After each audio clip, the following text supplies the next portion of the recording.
அப்ப தேவனுடைய விரல்னா என்னது? ஆவியானவர். எத்தனை பேர் ஆமென் சொல்றீங்க? இப்போ அப்போஸ்தலர்கள் மேல இருந்தது கர்த்தருடைய ஆவியானவர். ஆண்டவர் உன் மேல அவர் கையை வைக்கிறாருன்னா அவருடைய ஆவியை உன் மேல வைக்கிறான்னு அர்த்தம்.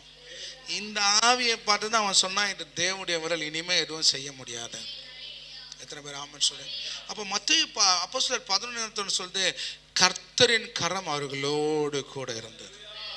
கர்த்தரின் கரம் அவர்களோடு கூட இருந்தது. அப்போ ஆவியானவர்களோடு கூட இருந்தார்.